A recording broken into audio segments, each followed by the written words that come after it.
Hello, and welcome to Unsheathed with your hosts, Kyle Gold and Cam Hirosaki. We hope that you enjoy the program. Please stick around afterwards. There'll be cake and blowjobs. Hi, welcome to Unsheathed episode 1,000,001. I'm Binary Kyle Gold. I'm just thinking of how confused people are going to be. So if we're going to go back to base 10, I am episode 65, Cam Hirosaki. And we're enjoying the holiday season here. The mountains are adorned with lights and all festive and all. They are festive. Yep. And football's in full swing. Oh, yes. We're finally starting to see, what our playoffs are going to be shaping up like. We're getting at least one of my Super Bowl picks still looks good, and the other one seems plausible. One of mine looks golden. I'm just saying. So, I know. I'm just saying. The last 2 weeks have been good to my team. Yeah, they have. The season's been good to my team, really.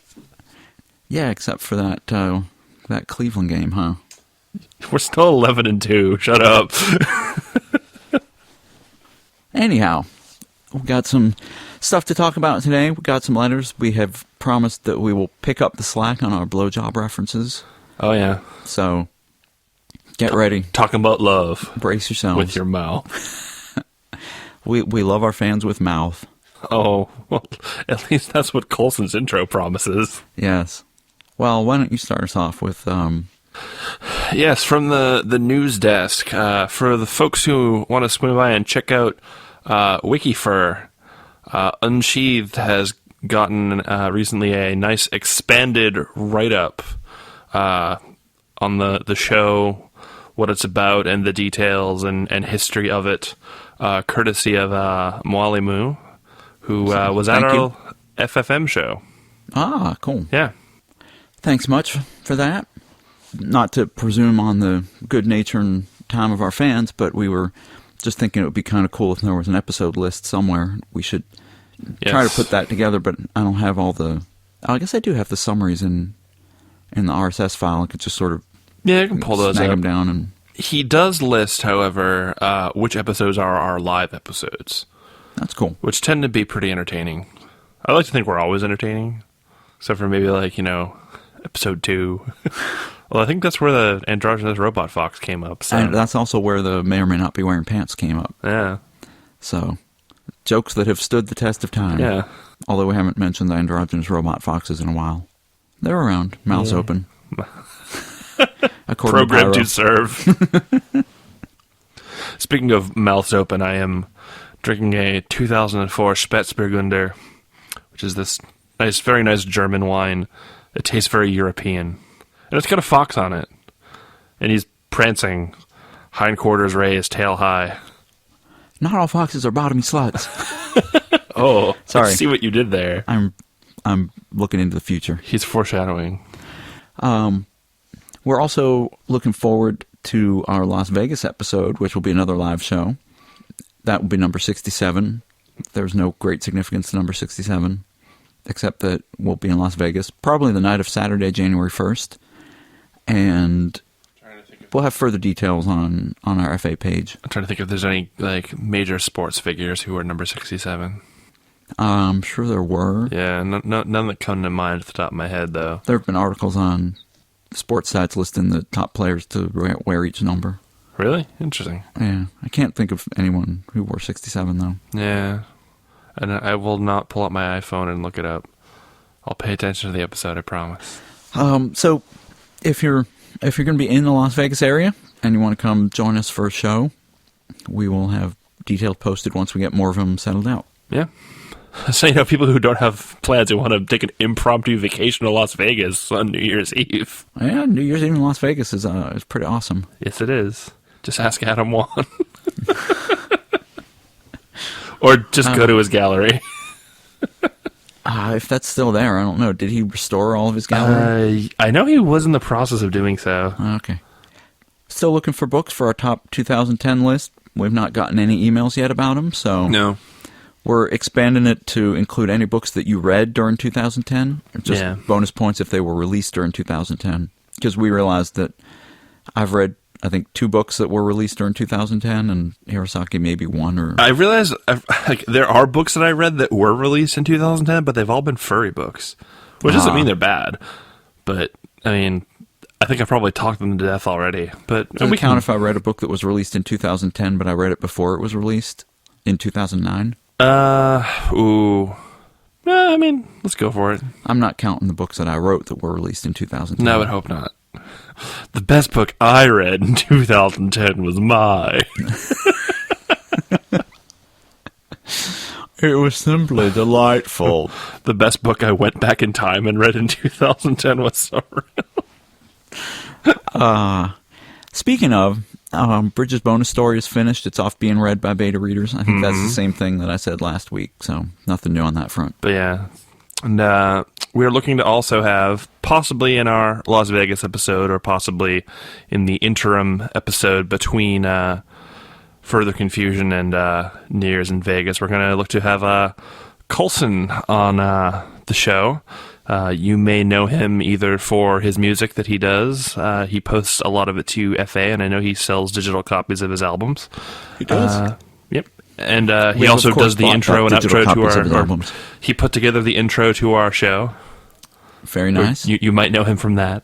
If you're listening to this episode, you've heard something he's written. There you go. Although, I guess the music from that is just like license-free generic music, but he did the audio recording and mixing for it. It's still composed well. That is true, and it is very funny. And he's going to talk a little bit about storytelling in music, because his songs are like little stories. Yeah, so each one is a little gem. Yeah, so if you have questions for him or about furry music in general, try to get those in before the end of this month, so that we will have them in time for him to go over.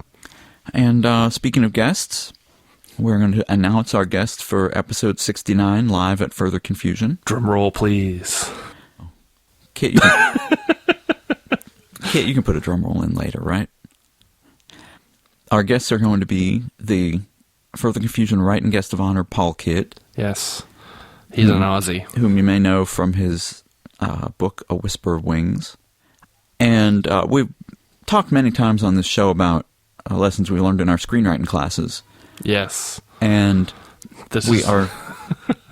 we are fortunate enough to have somehow, Kit did this, I don't know how he did it, but we've somehow managed to bamboozle our teacher from the screenwriting classes, Carl York, into being a guest on our show. And ever since Kit told me this a couple months ago that we were planning to get Carl to be a guest at the live show, I've just been imagining how many ways this could be more awkward than Unsheathed Presents number 4. I will not be surprised if it turns out that way. I will, because I think Carl's pretty... He's pretty mellow. He's pretty experienced. That's true. He said he worked in his younger days. He worked as a waiter in New York City in a bar in the gay district of New York. He has read. He's been a slush pile reader for a book company. He's been a script reader for various Hollywood agencies, and yeah, I guess if he was working out of Hollywood, 2 gay guys running an internet radio show is probably the least weird thing he's come across. And he's also a fairly familiar with horror movie conventions, and has told us various quote-unquote horror stories about the entertaining people at those conventions. I won't say they're weirder than furry fandom, but they're weird in a different way. I will say that a lot of my friends... Their fursuits all involve fake blood. I would say a lot of my friends recently have started reading Lovecraft for the first time. I guess it's just... Wow, that'll mess you up. Yeah, no, it will. In a good way. But now we're looking forward to it. Carl's he's a good guy. I don't know many people that I can talk to on a first-name basis who know more about storytelling and story structure. He knows most of what he knows. He does sort of from the movie standpoint, but movies are really good examples of tight storytelling. So yeah, and you'll notice that when we give storytelling advice on this podcast, we refer to movies a lot because they are great examples. Because your story in a movie has to be tight. You don't have room to play around with wasted space. No, you really don't. You can't that's why the movie adaptations of Tolkien, even though in toto the director's cut is like 12 hours long, they still leave out a good 30% of the books. It's like, oh, where are these 17 chapters detailing traveling from point A to point B? Yeah, we're just going to make that a 5-minute scene. So anyway, if you have questions about movies and storytelling for Carl, or if you have questions about furry writing, Paul Kidd was publishing books back before... back when Conference was the only furry convention. Yeah. Back when the fandom as we know it was not as we know it. If you have questions about his take on the early days of the fandom, of course, Hirosaki and I have been around for a while, and Kid has too, but questions on his take of the early days and how the publishing landscape has changed for him, bring those questions and, bring whatever questions you can to the live show, because there's nothing we like more than having a live audience, and nothing that's more sort of, I don't want to say disappointing, but kind of show killing than looking out at the live audience and saying, hey, so what should we talk about? And everybody's just like... I was just thinking I could potentially get myself kicked off of my own podcast by going to Paul Kidd and being like, so what was your inspiration for Spellsinger? Don't do that. I won't. I don't know much about him personally. I don't know how mad that would make him. The joke, for those of you who don't know, is that Spellsinger was actually written by Alan Dean Foster. But yet it's been sort of... If furry fandom had any canonical works, Spellsinger would be one of them. That is, yeah. That book is impossible to find now, by the way. The original? Yeah, I've looked for it for years, and I cannot find a copy of my own. Really? Did you try ABE books? Oh, I haven't tried them. But like I went to So you haven't searched everywhere. No, but I have searched like every used bookstore like in the area, like and in Seattle. Like I walked around on foot and went to 6 used bookstores. Poking their noses into little places looking for stuff. Looking for old sci-fi fantasy. Yeah. And our last bit of news before we get on to the questions, of which we have many, is Kit and I are planning a Kyle Gold Spring 2011 book tour to support Isolation Play. Definitely going to hit some locations on the West Coast. There may be some locations at play in the Heartland and the East Coast. We will see. Furry Fiesta will be a stop on the tour. We've bought our tickets now. We are definitely confirmed for that. So if you cannot make it down to Dallas in February, or do not live on the West Coast, stay tuned, or write in and let us know what stops you'd like to see on the book tour.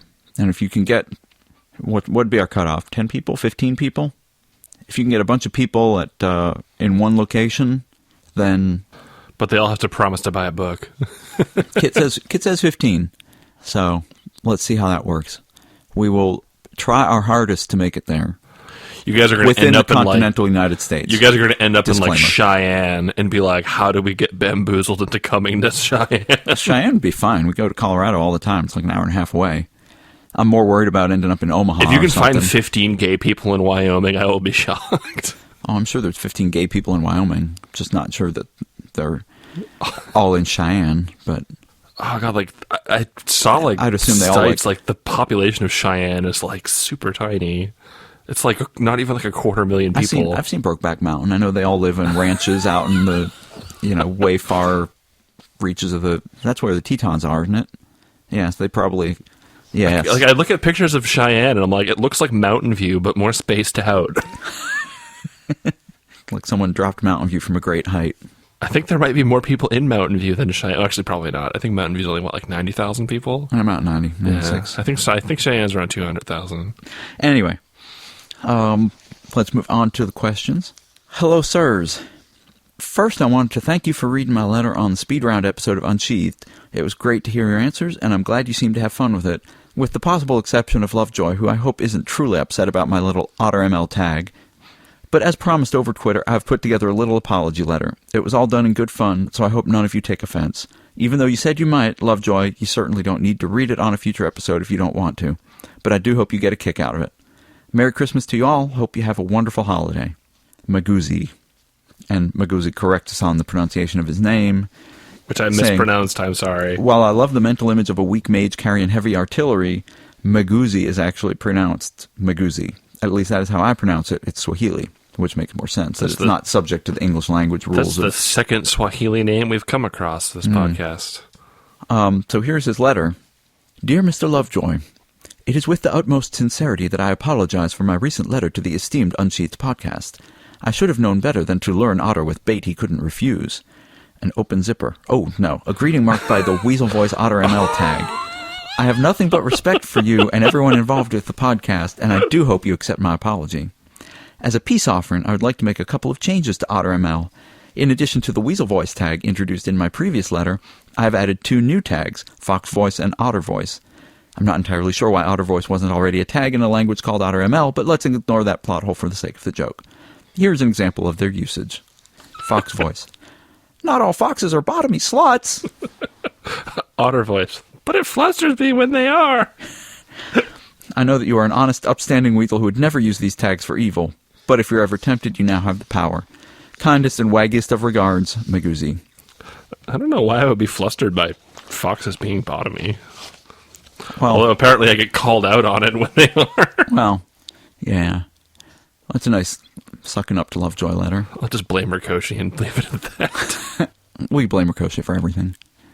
You know, if he wants to, he could show up at one of the live episodes and just suck off Lovejoy directly instead of writing a letter to him. I hear Kit scribbling away furiously on something, and I don't want to know what he's trying to say to us. Oh. Should I move on to the next letter, Kyle? Please do. Okay. Hello, sheathy podcasters. Well, I don't know, that was kind of a boner kill right there. It's another email from Earthdigger, your sporadic regular. Anyway, I was listening... Stop it, Kyle. Anyway, I was listening to your last couple of episodes, and I had a few things to respond to. I'm just glad the listeners can't see that. First, to the Whistling Otter of episode 60, whose name I don't think was mentioned. I think his name is just Whistling Otter. I wanted to give my own It wasn't input. the Whistling Otter. It's not his name. He's not Joe Spiderman. It's not Stab Man or Knifey Boy. It's the Blue Raja. I wanted to give my own input on a character who cannot die. I've written one myself with something similar as someone who can die but cannot go to the afterlife. Instead, resurrecting after a week or so that death is not permanent. Like I just have to interject here that the absolute best take that I've seen on a character who cannot die was the recent South Park trilogy about Coon and Friends. Oh, yes. With if you have not seen that, if you have not seen that, do yourself a favor and go TiVo it or download it or buy it or torrent it or whatever it is you kids do with South Park episodes these days, because it was really amazing. Although if it's anything like the Imagination Land trilogy, they'll probably release it on its own DVD. Awesome. Which I know they did for that. Go on. One important thing to consider with such a character is that it is not impossible for them to lose. In fact, it's so possible for them to lose that they can do so many more times than anyone else. One possibility is that, knowing how much death hurts, an immortal character may be even more afraid of death than a mortal. They may also take the death of any other characters around them quite a bit more seriously, wishing they could have taken the person's place. In fact, you may even have the mortal members of your cast resent the immortal character because he can't die, while other people know they have. Of course, there's also the common issue with anyone who has a lifespan far longer than their peers. They know that they will get to see everyone they know die eventually while they live on without them. These are all ways to turn immortality into a negative and make your character more human in a way, at least in my opinion. I also have to sort of point out, I recently finished Kat Valenti's book, Habitation of the Blessed, which I wrote about in my live journal, and I'll be posting a review of it. But the land, which I'm not sure how to pronounce, Pentexor. Okay. It's Pentexore. Okay. Stupid word pronunciations. Anyway, hate you, Kat Valenti.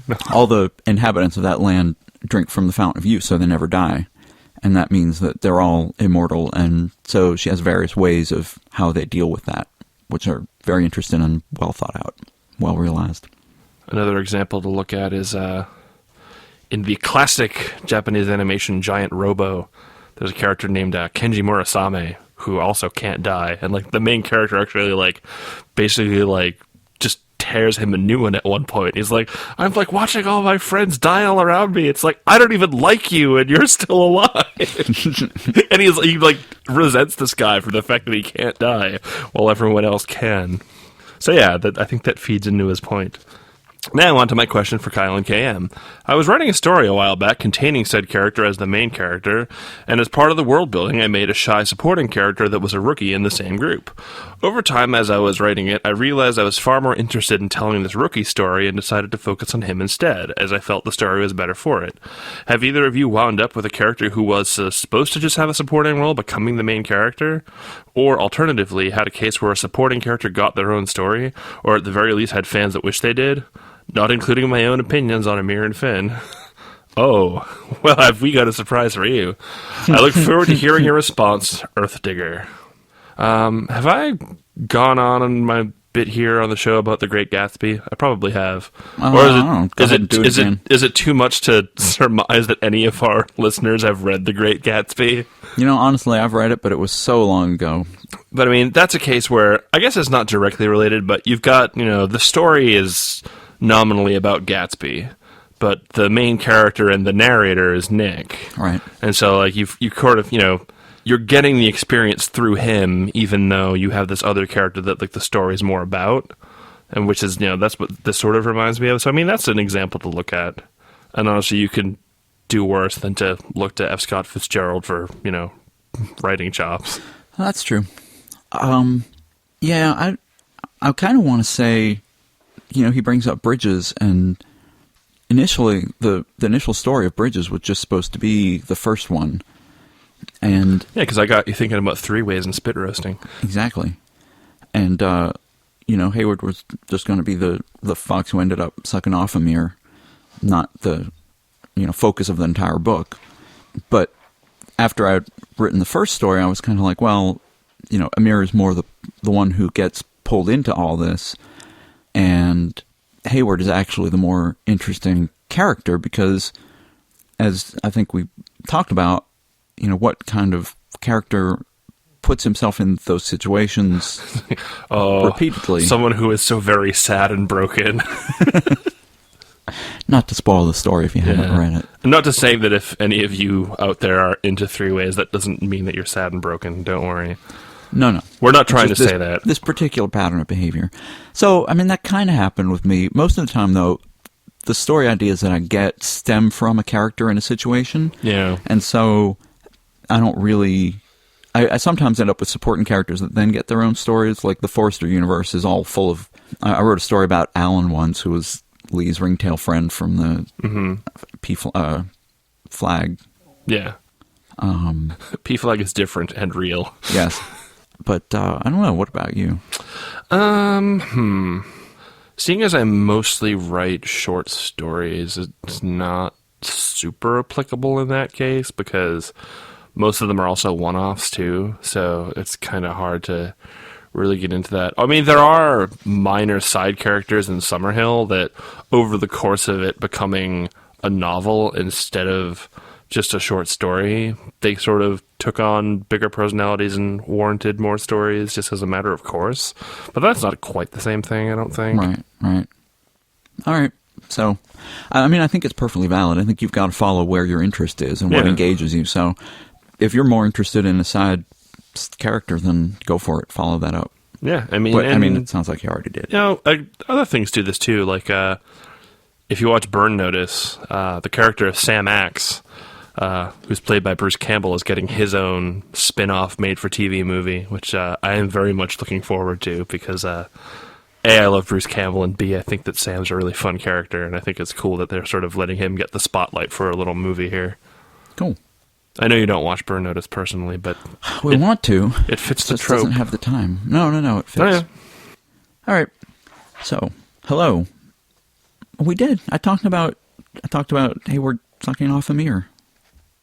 Kit doesn't think that's a valid blowjob reference. What can we do here? Well, much ado about blowjobs. Hold on.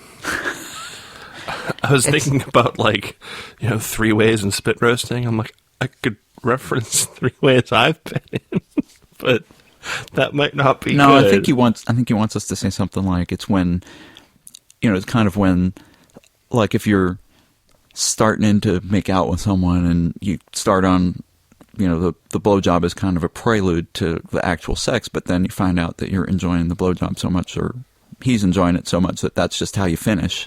Or I was going to say, like, and that then thing you're about... you don't need to get on to the actual sex, because that was what it ended up being. Or I was going to say, like, the whole thing about side characters is, like, maybe you're at, like, a convention, and you're making out with, like, your mate or your boyfriend, but you've got another friend there who's, like, sucking you off while you're making out with your boyfriend, and you start liking him more, and, you develop this weird two-timing relationship. I'm thinking in terms of a story I would write. There you go. Does that satisfy you? All right. And your relationship to persons living or dead is entirely coincidental. Hello. I just want to start off by saying that your podcast has restored my faith in the medium. I guess it's sort of like YouTube. Everyone posts whatever they damn well please, and you have to dig through mountains of garbage to get to the good stuff. Wow. Also, thank you for taking the time to respond to my monologue question from last time. I got quite a lot out of that, not the least of which was not Tube's monologue. Which was amazing. Awesome. This time around, I have two questions. One is right and related, while the other is slightly more personal. My first question: I've written stories in both third and first person. First person is pretty obvious. You climb into the character's head and see what they see. It's in third person that things become a bit less simple. You can choose to go with a tight focus, like Kyle's done in Waterways. Tight focus. Or you can have an omniscient narrator who knows a lot more than any single character. How do you decide on the amount of omniscience to give your narrator? I always feel like having an all-knowing narrator diminishes the suspense somewhat, since you already know what everyone is thinking. On that note, can you play with the focus during the course of the story? Change how much the narrator knows and which character's thoughts he can evade, or does that make things too confusing for the readers? I hope this isn't too convoluted a question. Let's talk about that one first, and then we'll go on to the rest of the letter. Yeah. So it doesn't seem like he's more trying to determine how do you choose between third and first, but more how do you determine how to do third. In general, third-person limited is far more common than third-person omniscient. I tend to associate third-person omniscient with, like, big epic stories, like epic fantasies, and where you're jumping around to a bunch of characters. Like Lord of the Rings is third-person omniscient. And, like, other things that can play, it really depends on the story and the storytelling style. Like Pratchett does it, and he's able to pull that off. But, I mean, I don't know if I would use him as a guideline to follow for anyone. So. Well, I mean, think of Lord of the Rings, where the tension in the story comes not from what are the characters thinking, but how are they going to succeed? And the omniscient narrator never goes into Sauron's head. You never see, the Dark Lord then prepared his hordes to go meet Frodo at the gates before he could, whatever. Yeah, because it's told from, like, a omniscient historical perspective. Right. Yeah. And you sort of know, everything about parts of the story, but you don't know all of the story. Yeah, you don't know everything all the time, which is, like... And you can derive some tension from, and I did some of this in Shadow and Isolation Play, where you have two first-person narratives, so it's clear that one person knows something and the other person doesn't. And when they know different things and they're planning different things, you can see when those are going to collide. And with the omniscient narrator, you can do that too. Yeah. And, as for, limited, there's degrees of limited. And, we do talk about, if it's like a really like, if it's like a pulled back, limited, or if it's like a close and tight third person.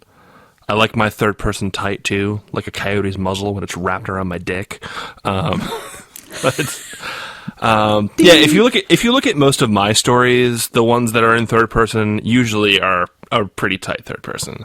Right. And if you want to see one where I have a very loose third person and it's very POV shifty, my story Wick was a deliberate attempt to play with point of view lack of consistency. I wrote that after getting off of an Amy Bender. Right. And so that was... And Kelly Link was in there too, I remember. Wow. She's weird. She is weird. Kelly Link's weird too, but a slightly different flavor of weird. Yes. Going on. My other question is this. I've been a furry for as long as I can remember. I have Brian Jacques to thank for that, I suppose. I'm very comfortable with this, but feel as if my friends might not be. Now, they've accepted me being gay pretty easily, but I fear that me being a furry might be a bit tougher for them to swallow. This is actually... Oh man, I made my blowjob reference in vain. We already had one built into the email. This is actually one of the reasons why I really didn't do much writing until this August. I feared ostracism from my friends and felt that nobody else would be really interested in reading my stories. It was actually a post on Kyle's Life Journal that gave me the idea to create an account on SoFurry and start writing. In these few short months, writing has become a huge part of my life. It allows me to express myself in a way that I never knew I could. I want badly to share this part of my life with my friends, but I just don't know how they'll react. It feels like coming out of the closet all over again. How did your non-furry friends react when they found out about this part of your life? How did you break the news to them? Thanks for reading and responding, Alflor. Okay, so this is a subject I'll tell you when it happens. I'm pretty passionate about. Short version, furries really need to be... Auto rant warning. Yeah, furries need to stop feeling ashamed of being furry. Honestly, for the most part, most people have no idea what quote-unquote being furry means or what it's about. They have no preconception. In this case, it's like, you write stories about animals, that's all anyone needs to know. It's not like writing stories about animals carries with it some weird stigma. Nobody like goes to like the bookstore and like buys out all of the Brian Jacques stuff so they can have a big Brian Jacques bonfire. I mean, it's not like this is something not because it's furry anyway. Yeah, not because oh, snap. Hey, there are 20 books here, but really there's like 3 of them. That's not rip on Brian Jacques. Okay. No, I Redwall is a very good book, and it's certainly... So I think you wrote it 4 more times. Yes, pretty much. I do put it on required reading, quote-unquote, for any aspiring furry writer, for things that you should read to see how this whole weird thing is done. But no, I mean, really, you don't need to, like, out yourself as furry. If you want to show your friends stories you've written and just give them to them, and like they just happen to be stories about animals, honestly, like, there's just stuff like that out there anyway. Like we were talking about stuff like Paul Kidd, Alan Dean Foster, you know, C.J. Sherry, like authors like this. You know, like I said, and we mentioned this a lot. Slip. Actually, Jeff mentioned this during our live episode from FFM. Is the whole it's not furry because they don't call themselves that, right? Like when we're talking about stuff like Black Sat or whatnot, and so. It's not like this is some like indelible thing that like mars your work. Like seriously, like don't worry about it. And well, I'm gonna play not quite devil's advocate, but maybe kind of half devil's advocate. Okay, I'll let you get a word in edgewise before I finish. Lesser demon's advocate, maybe. I don't know, or like devil's paralegal. Devil CPA. On one hand. If you're worried about the impression that people have of furry or furries, the best way to counter that is by providing a positive counterexample. Yes. And so you just say, hey, I like doing this stuff. It's a hobby. But you do not have to share with your friends things like, I really feel like I have the spirit of a fox inside me, and sometimes I feel that I can wag my tail, and I want to get my eyes surgically altered to have vertical pupil slits, and really in my spare time, what I love most to do is look at pictures of dog people sucking off cat people. Yeah. Or, you know, when I'm reading gay porn, I get off a lot harder when the characters have, like, wagging tails and are covered with fur. Like, that falls into TMI. And when they have, like, knots in their cocks and stuff. Yeah, I mean, like, when you told your friends you were gay, I'm pretty sure you didn't go into details on what about your sexuality you liked more than others. You don't need to tell them that when it comes to talking about what aspects of writing about animal people you enjoy more either. Although I will say parenthetically that when, if certain of your friends who are closer to you, I've had the experience of friends who asked me when I came out to them, so how did you figure out that you liked doing this? Like, how did you go from, this seems kind of gross, to, oh no, I like it? Like, wouldn't you have had to try it? And so people do occasionally get curious because it's out of their realm of expertise. So when you talk to people about being furry, you may get some of that, like, how did you start to identify with these animal people? Yeah. But because again, animal people are cool. I mean, you know, focus on the positives of the fandom. you don't have to go into all of the weird crap right away because they are getting that from CSI and MTV and but even Vanity then, those Fair are one-offs that come into the public consciousness and are gone a week later. And the only people who still remember that are us. It's not entirely true. You get, I hear from people who say, "Oh, I told my parents I was a furry," and they were like, "Oh, does that mean you're going to get a costume like on that CSI episode?" Okay, I mean, it lingers, but they don't talk about it. Yeah, I was going to say, like, the public at large does not have a preconception on what quote-unquote furry is. And, like, unless your friends are a bunch of betards, I don't think that they're going to, like, instantly lash out and come down on you when they find out that you write stories about animals. I really don't think that's going to happen. And also, just like, I'm sure when you're hanging out with your friends, you're not constantly talking about being gay. Like, you're not hanging out with them and being like, "Oh, check out that guy," and "Oh, I'd really like to suck that guy's dick," or whatever. You don't have to talk about being furry all the time.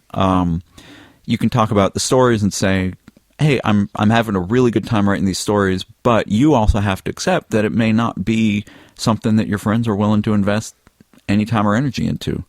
I mean, if you look at how hard it is just to get people who are furry and are invested in that to read stories, getting people who are not invested in furry to read is like the trials of Sisyphus. Yeah, ooh, good reference. Classical. Also, when you're talking earlier about, like, non-gay people, like, asking and being curious, my favorite awkward, like, non-gay set of terminology are the terms pitcher and catcher, because I don't know any gay people who actually use those terms. That's only, like, terms that straight people use. They only use them ironically. Oh yeah, but, like, because they're so uncomfortable talking about it, and, like, they need, like, little nicknames, and it's like, please, we use the terms top and bottom, okay? And, like, but it's funny because, like, and, like, you hear it, it's like, it's so dumb, it's almost offensive. Kit, did we satisfy? Did we get our ding? Oh, we got like 3 blowjobs in that one. All right, let's move on. All right. Gold Sensei to Hirosaki Sensei. はじめまして、私は神尾と申します。どうぞよろしくお願いいたします。敬語が大嫌いだ。なんでいきなり大嫌いだってつけるなんて。Sorry. Been a long time since I had to write Keigo. Keigo does suck, I have to agree with you. By the way, if you don't speak Japanese, that was all fucking funny. I had 2 questions about writing. One that is general, but specifically related to a project I am currently working on, and one that is more general. I will note, by the way, that the most common phrase Hirosaki has said to me concerning Japanese wordplay is, "It's really funny, but I have no idea how to translate it." Yeah. That pretty much explains bilingual humor. I will start with the more general question first. I have been focused on academic writing since I began college in 2005, and while I graduate back in 2009, I am currently in the process of applying to graduate school with plans on remaining in academia forever. Professional student. My question is, are there any tricks to switching between 2 significantly different writing styles with completely different purposes? I'm guessing, is he talking about, like, academia versus fiction? Are there any tricks? Realize that the 2 are completely separate disciplines and require different skills. Picture your audience while you're writing it. Yeah, no, that's true. Naked. Waggy-tailed. On their knees. If I write a story about these characters giving each other blowjobs, will that make my audience want to do the same? Also, am I writing a story for an audience that wants to read about blowjobs, or am I writing, a sexual psychology piece where I talk about, what goes through the human brain? I always go back to Dave Barry's column where he said his editor told him he could use the word breast so long as it was not used to arouse prurient interest. So, or as long as it was used in a scientific way and not to arouse prurient interest. So he said, I could write 1 breast plus 2 breasts equals 3 breasts, but I could not write, "Hey, get a load of that breast." Like, just the one. Go on. I'm just thinking of the chick with 3 boobs in Total Recall. My second question relates to a project Or the I'm man working with 3 on. buttocks in Monty Python. Yeah. Putting the Queer in Queercore addresses issues relating to gender and sexual identities in indie punk rock intended for mature furry audiences. Wow. The story exists only as a part one of a 5-part series I plan on writing. The opening story is written in third person, and the closing story will be in third person, but the other 3 parts will be in first person, one for each of the 3 band members, and each part will have a title from the band Slater-Kinney's catalog. The second band part will be entitled Ballad of a Lady Man. And the Ballad of a Lady Man. Oh, totally not the same song. And that doesn't even scan. My plan is to have the initial conflict relating to the gender identity of the lead character, which is introduced in the first part, developed in the second part, which will be told from that character's perspective, and introduce a related conflict that will be developed in the next part, and so forth. My current issue is that the opening story is over 8,000 words and has a major weakness. I haven't been able to significantly introduce the gender identity conflict. I have hints and references in the text through small actions or exclusions, but it isn't obvious for anyone not initiated in the music scene, the music genre I'm exploring. I have come to the conclusion that it may be best to introduce the conflict in the opening scene through lyrics, since the story begins with them on stage. However, despite having studied music theory and music criticism, I have no understanding of lyrical composition. In your opinions, is it wise to go down this route? If so, are there any resources within the fandom that could help me? If not, is there an alternative short of ruining the major spoiler at the end of the piece? Feel free to edit as you would like. Thank you, Cameo. It sounds like you have a great question for Coulson. Yeah.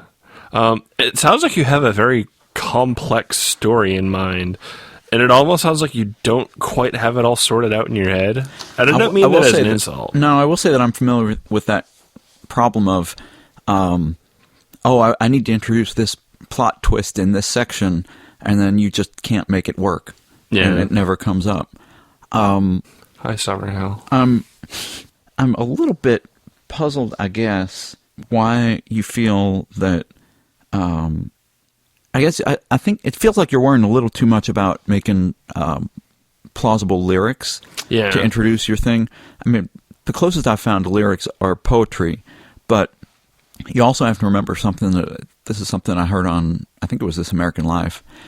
The best pop song lyrics are actually pretty dumb. They're catchy phrases that kind of have meaning, and then you repeat them. They scan real well, but they don't really mean anything. So if you're trying to take like a poem and turn it into a song, it's going to end up being too complex to be a good song because it's already a poem. I would, honestly, we'll bring up that question when we have Coulson on the show, and we'll ask him about how he does. Roma, ma, gaga, yes. Ooh la la. You go. I mean, even just go through the words of that song, and I want your ugly, I want your desire, I want your... Yeah. It sounds good, you get kind of a sense of it. But it doesn't, yeah. But if you were to say those things to someone or write a poem like that, people would be like, what? Boy, you might be functionally retarded. I want your drama, your vertigo stick. Yeah, like, I don't... What does that mean? I don't know. It just sounds good and it scans good. Yeah. So don't beat yourself up too much.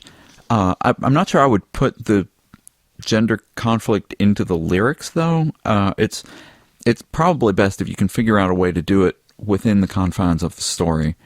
And what that's going to mean is you may have to throw away part of the setup of your story.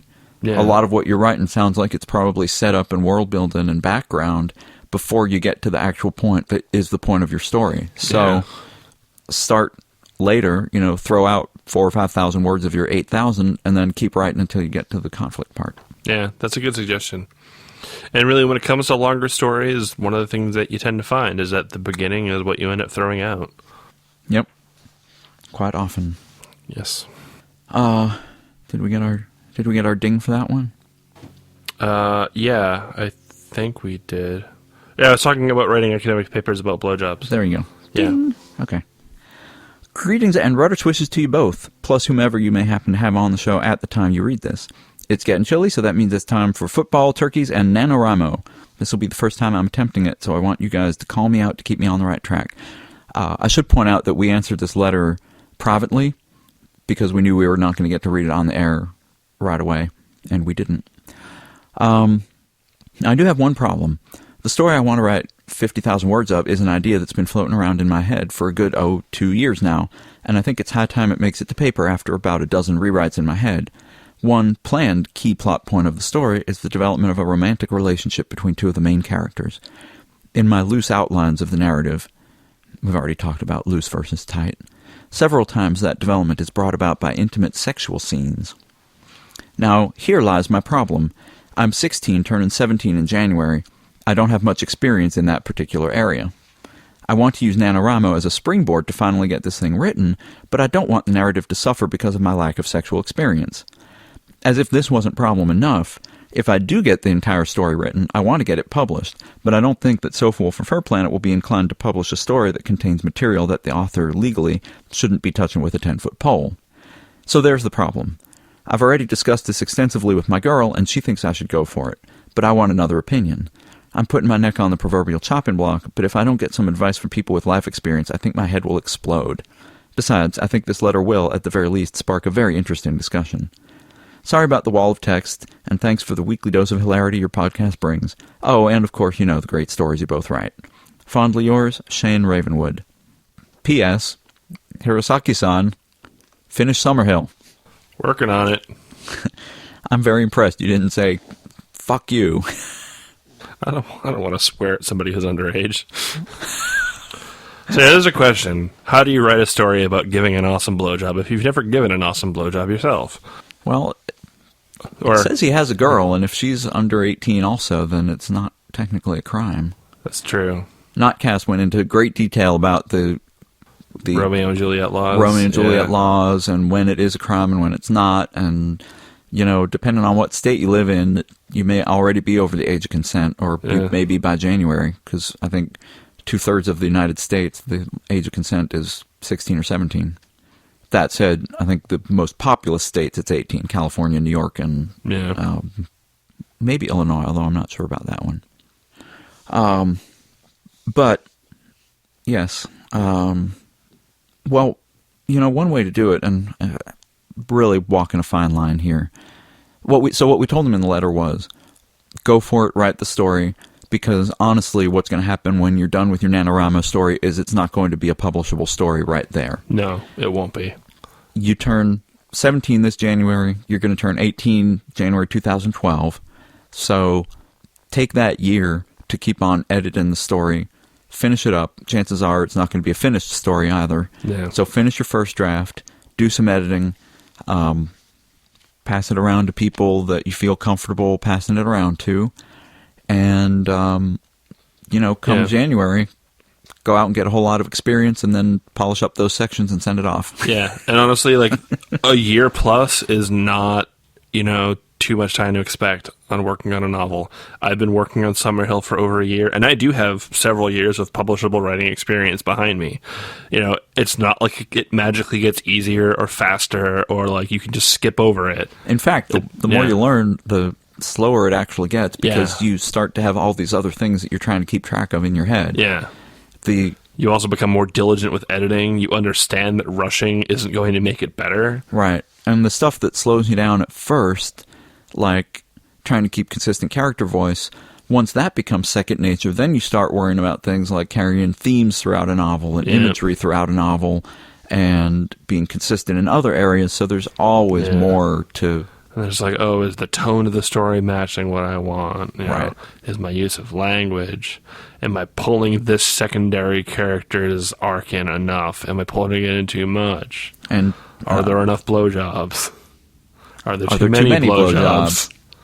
What are blowjobs? We just don't know. Blowjobs, right. So, honestly, it's like, once you get past the initial discomfort of, oh, hey, there's somebody, you know, of how to give a blowjob, then you start focusing on technique, and there's always more to learn. Yeah. It's a continual learning process. And the longer you go, and the better you start to get at them, the more you'll start to question your own technique. Yes. And wonder how you could possibly be doing it better. Although there is a point where you say, they can take a while, but is it taking too long? Oh, God. Yeah. Issues that I have in the back of my head. But also, to also briefly touch upon the subject about how do you write about sex when your own sexual experience is limited. A couple episodes ago, we were talking, I think it was to Candrel, where he's like, I want to write about, people getting into fights, but I've never gotten into a fight, and I don't think I should just get into one to know about it. I think it is a good idea to go back to that podcast where we were talking to Candrel about fights and see how you could apply that to your own situation. Yes. Thank you, Kyle. I didn't quite say what you were afraid of saying, although I came close. Kit contributes the doubts that come into the minds of the blowjob giver. Have I given my best blowjob? Will I ever give one that good again? Are all my best blowjobs behind me? What if this is as good as it gets? And it is the job of the recipient to reassure the giver that, in fact, that was your best blowjob yet. Oh, you're a good fox. That was a good blowjob. Good fox. Yes, honesty, or good wolf, good otter. Ah! Sorry. Yes, that honesty is much more the place of the person given critiques of written works. Honesty is the best blowjob policy. No, very much not. So you should lie about blowjob quality is what you're saying. Saying that you should always do what makes your partner feel good. Dear K-named podcasters, what is never written in erotic stories but should be? What is missing from so many that would improve them? Well, blowjobs. Every kink and combination is likely addressed somewhere. But what kind of porn sadly has very little written about it? This is from Rashawn. Wow, you flustered me so much that you read my email. Oh, I'm sorry. No, that's okay. So you were not in a state to read it. No, I don't think you were either.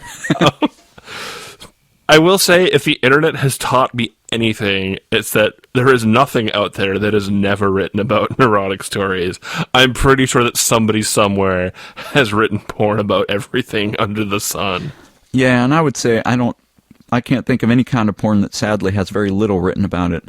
I can think of several kinds of porn that sadly have way too much written about it. But straight porn. No, I didn't mean to go there. I love you, straight people. If you think something's underrepresented, just write a story about it. Yeah. This question has such a subjective bent to it that I'm not really sure how to answer it academically. Yeah. Like what's out there that doesn't have enough written about it? It's like, well, that really depends on your taste. Yeah. Like, if you're really into transformation, you could be like, oh man, like, how could nobody write good transformation porn? And like, I don't know, maybe they do. Maybe transformation is an area that has a lot written about it, and I just don't know. Because that's not my thing. There's a whole transformation story archive. Oh, but that doesn't mean it's good. Well, yeah, I mean, in my opinion, there's nothing that doesn't have enough written about it, because the stuff that I think needs more written about it, I write about, so. There you go. All right. Blowjobs. No, we got our ding for that one from Kit. Well, thank you all for the letters. Please keep writing in. Write in your best books of 2010. Write in or come up with your questions for Paul Kidd and Carl York. And Coulson. And follow us on FA as Unsheathed. Yep. Follow me on FA as Kyle. And on LiveJournal and Twitter as Kyle Gold. I now have a Facebook page under the name Kyle Gold, which caused a great amount of consternation from a bunch of people who felt the need to tell me how much they hate Facebook. Consternation and stabbiness. Yeah. I'm like, well, don't get on it then. I'm not abandoning LiveJournal. I swear to you, my friends, I'm not abandoning LiveJournal. I will be on LJ until till it falls into the pit that used to be the Kremlin. Why are you on Facebook? I don't want to be on Facebook. Well, I guess I'll just have to keep following me on just LJFA and Twitter and my website. Sorry. I am on LJFA and Twitter as Cam Hirosaki. I am not on Facebook. I don't think I'm important enough to be on Facebook. We might put an Unsheathed page up on Facebook. That might be something worth doing. That might be something. Or like, the Otter Blowjob fan page. You can click on whether or not you like Otter Blowjobs. There, I even blowjob reference Facebook. You're welcome, Well, it Facebook. is called Facebook. Oh. And Kit does not have an FA page, but he does have a Twitter account. You can follow him as Kit Silver. He All is one word, no trying to sneak underscores. one last comment into our show. I think he hates us. No, I'm not going to mention that on the show. We'll let all the listeners wonder what that was, and then in like a month they'll ask us, and I'll be like, I have no idea what I was talking about. So I am. I don't want to make a blowjob reference in my extra. I am holiday spirited Kyle Gold. And I am 1,000,001 Cam Hirosaki. And have a good night and keep up the writing.